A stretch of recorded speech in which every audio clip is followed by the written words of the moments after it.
સમાચારમાં આગળ વાત કરીએ સુરતની કે જ્યાં એસબીઆઈ લૂંટ કેસમાં પોલીસને મોટી સફળતા મળી છે। માસ્ટરમાઇન્ડ કુંદન ભગત એ સુરત પોલીસની પકડમાં આવી ચૂક્યો છે। આરોપીની તપાસમાં ચોંકાવનારા ખુલાસા થયા છે।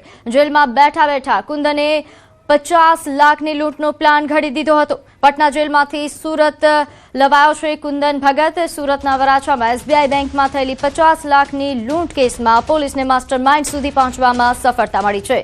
બંદૂકની અણીએ 7 જેટલા આરોપીઓએ આ લૂંટને અંજામ આપ્યો હતો। ક્રાઇમ બ્રાન્ચે પ્રથમ 2 અને બાદમાં વધુ એક આરોપીની ધરપકડ કરી હતી અને હવે તપાસમાં સામે આવ્યું છે કે સમગ્ર લૂંટનો માસ્ટરમાઇન્ડ કુંદન કુમાર ઉર્ફે કુંદન ભગત હતો, જે તે સમયે પટના જેલમાં બંધ હોવા છતાં કુંદન જેલમાંથી જ સમગ્ર કાવતરું ઘડી રહ્યો હતો। પટનાની એનઆઈએ કોર્ટની મંજૂરી મળ્યા બાદ વરાછા પોલીસે કુંદન ભગતની કસ્ટડી મેળવી તેને સુરત લાવવામાં આવ્યો છે। હાલ પોલીસે તેની સત્તાવાર ધરપકડ કરી વધુ પૂછપરછ શરૂ કરી છે।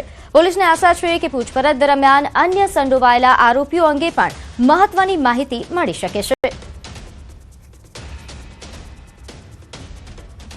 पहले ये बोला गया कि ऑप्शन दिया गया कि आप वीडियो कॉन्फ्रेंस से इसका इंट्रोगेशन करें, बट वो इम्पैक्ट नहीं आ सकता था वीडियो कॉन्फ्रेंस से इंट्रोगेशन में।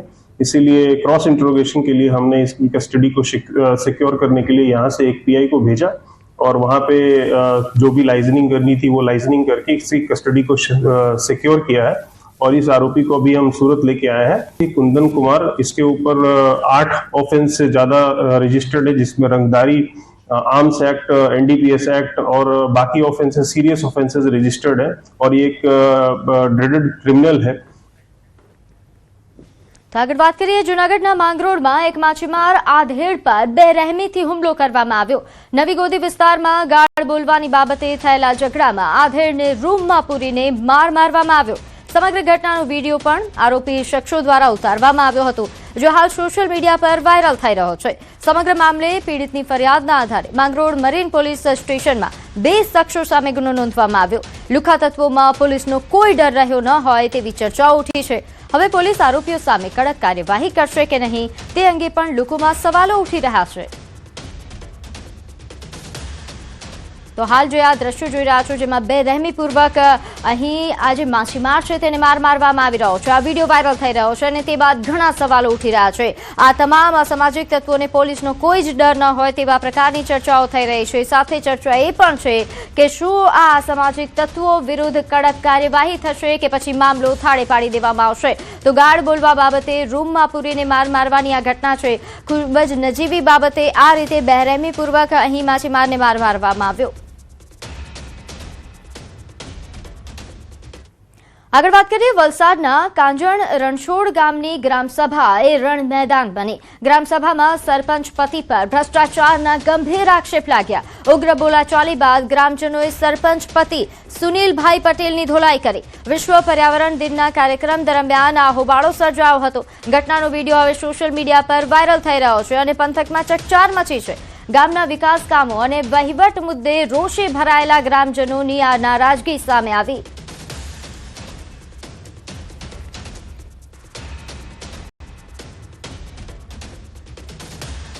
તો વડોદરાના રાવપુરા ટાવર 4 રસ્તા પાસે નજીવી બાબતે 2 યુવકો વચ્ચે મારામારી થઈ।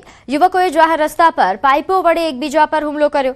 ઝઘડાના કારણે જાહેર રસ્તા પર ટ્રાફિક જામ થયો હતો અને મોટી સંખ્યામાં લોકો એકત્રિત થઈ ગયા અને અફરાતફરીનો માહોલ સર્જાયો। પાલિકાના ઇન્ચાર્જ સિટી ઇજનેરના ગાર્ડોએ વચ્ચે પડીને યુવકને અલગ કર્યા હતા। સમગ્ર ઘટનાનો વિડીયો પણ સોશિયલ મીડિયા પર વાયરલ થઈ રહ્યો છે।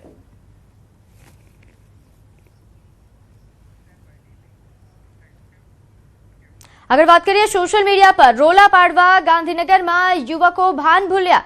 નોંધે છે કે એક વિડીયો વાયરલ થઈ રહ્યો છે જેમાં એક યુવાનની જીવલેણ સ્ટંટબાજી જોવા મળી। વિડીયોમાં જાણે કોઈ ફિલ્મી સીન હોય તેમ ચાલતી કારનો દરવાજો ખોલીને એક યુવક બહાર ઊભો છે। આ વિડીયોમાં આ યુવાન સિવાય અન્ય કોણ સવાર હતું તે હજુ સ્પષ્ટ નથી, પરંતુ કાર પર યુવાનના સીન સપાટાથી અન્ય વાહન ચાલકો અને રાહદારીઓના જીવ જરૂરથી જોખમમાં મુકાયા હતા। જો કોઈ ગંભીર અકસ્માત સર્જાયો હોત તો તેનું જવાબદાર કોણ? આવા અનેક સવાલો વચ્ચે સ્ટંટબાજો સામે પોલીસ કડક કાર્યવાહી કરી અને ઉદાહરણ બેસાડે તેવી ઉગ્ર માંગ ઉઠી છે, જેથી અન્ય નબીરાઓની અંદર કાયદાનો ડર બેસે। તેઓ સોશિયલ મીડિયા પર ચમકવા આવા સ્ટંટ કરતા પહેલા 100 વખત વિચાર કરે।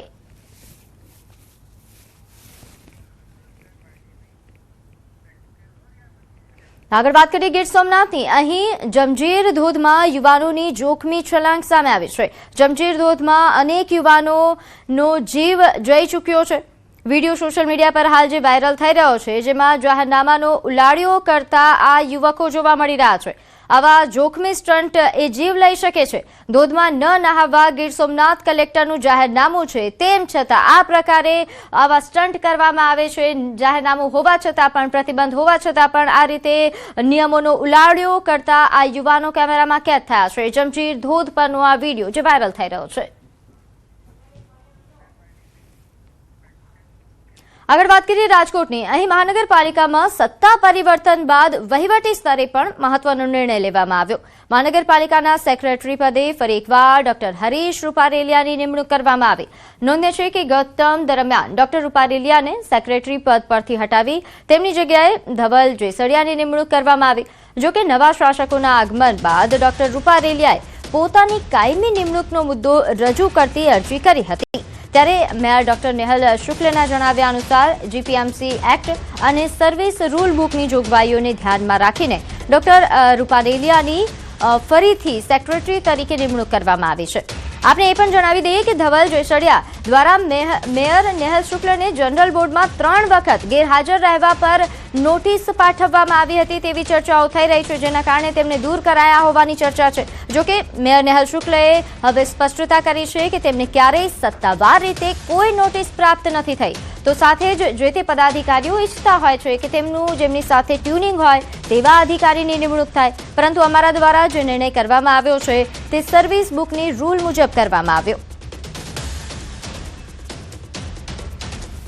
જે પ્રક્રિયા જીપીએમસી એક્ટમાં દર્શાવેલ છે એ મુજબ એમની અરજી ગ્રાહ્ય રાખીને પ્રક્રિયા દ્વારા એમને પરત લેવામાં આવ્યા છે. કંઈક આપનામાં માહિતી ભૂલ ભરેલી છે. ગઈ વખતના જનરલ બોર્ડમાં મને કોઈ નોટિસ આપવામાં આવેલી નથી કે મારી ઉપર કોઈ કાર્યવાહી કરવામાં આવેલી નથી. દરેક વખતે દરેક જેમની જવાબદારી હોય છે એ લોકો સ્વાભાવિક છે કે એમને જેની સાથે ટ્યુનિંગ હોય એવા લોકોને ઈચ્છતા હોય છે, પરંતુ જે સર્વિસ રૂલ છે એને ધ્યાનમાં રાખીને પગલાં લેવાના હોય છે.